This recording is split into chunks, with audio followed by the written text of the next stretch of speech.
Good morning mga kabahay and welcome back po dito sa aking YouTube channel. So dito po ako ngayon sa Sentara, Cabuyao para ipakita sa inyo yung mga bagong model unit na ino-offer nila dito sa project na to. So yan po, nasa harapan natin.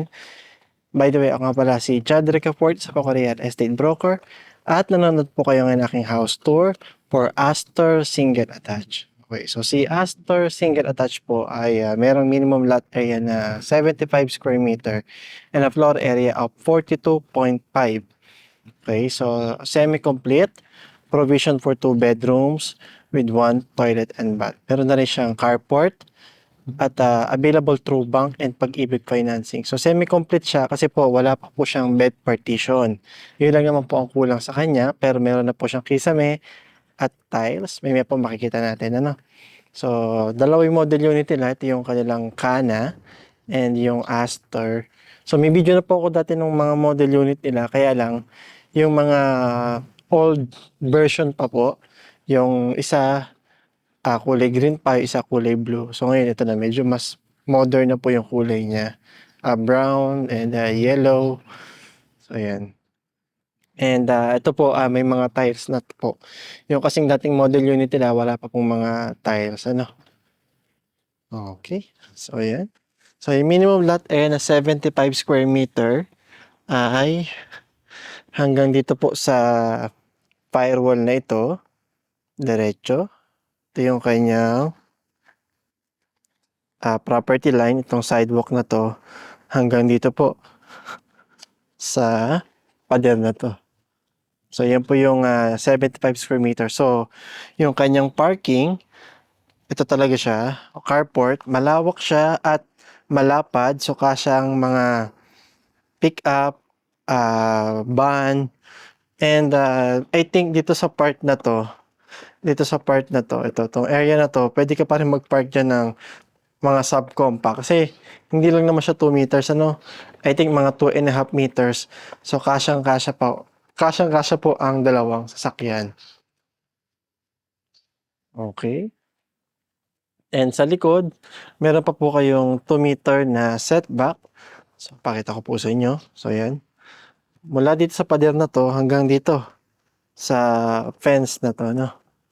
So, yung pong fence na yan, ang alam ko, wala pa po yan. Hindi pa po siya kasama kapag tinurn over sa inyo. Parang pinakita lang nila na hanggang dyan po yung property line po. Okay. So, and yung mga bintana pala nila, mga aluminum, magaganda po yung, magandang klase yung mga aluminum nila. Ayan. Maganda yung pagka-aluminum po na ginamit nila, no? Pasok na po tayo sa loob ng property. By the way, kung interested pala kayo mag-inquire sa akin through Facebook, pwede niyo po akong kontakin sa akin Facebook page na Open House by Chad Ricafort. So, si Astor model. So, ito yung kanyang main door. Steel door po ang main door. Okay, so pagpasok po ninyo, mapapansin ninyo na naka-tiles na po siya. Ito na po agad yung hagdan, paakyat sa second floor. Yung kisame niya, malinis, mataas. Okay. And yung pintuan po niya, 90 cm ang lapad. So, malapad na rin naman po yan. Sarado muna po natin. Okay. So, yung circuit breaker niya, dito po nakalagay. So, yung mga bintana kanina. So, yan po. Magaganda yung mga materyales. Ayan. So, ito yung pinaka-living area mo. So, possible, yung TV mo, dito mo siya ilalagay. Nakapasok na siya doon sa loob or pwede mo siyang pakoberan, no? Ko-cover mo to and storage mo siya, yung ilalim ng hagdan. Nandito yung upuan mo, yung sofa mo dito, and nandito po nakasandal yung TV mo sa pader dito. Okay?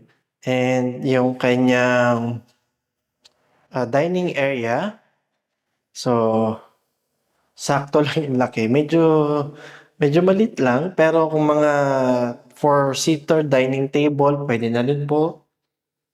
And ito yung kanyang kitchen. Yung kanyang, I think dito mo na pwedeng ilagay yung gas range mo. And then yung kanyang countertop, naka-tiles. And may mga cabinet po no, sa ilalim. Ito naman po yung toilet and bath dito sa ground floor. Nag-iisang toilet and bath ng bahay na to. And yung kanyang pintuan, PVC type. Lavatory, toilet. Okay, shower area.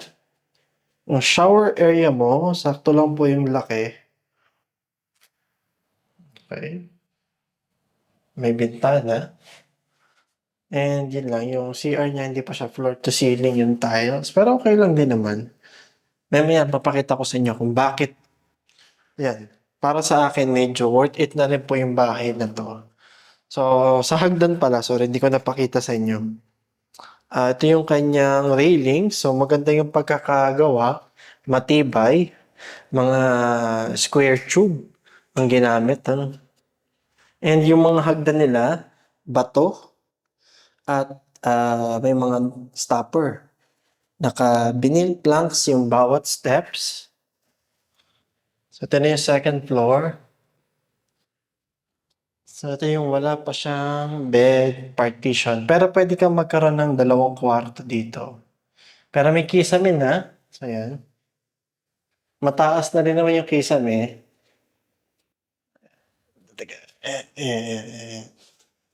So, dito sa part na to, medyo mababa yung kisame na. Bababa kasi siya. Pero dito sa part na to, yan, medyo mas mataas naman na dito. Ayan, medyo mas mataas nga. Parang sira ano.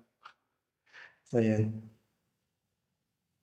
Okay, so wala pa rin pala siyang tiles. Pero madali naman na siya kasi nga makinis na rin naman po.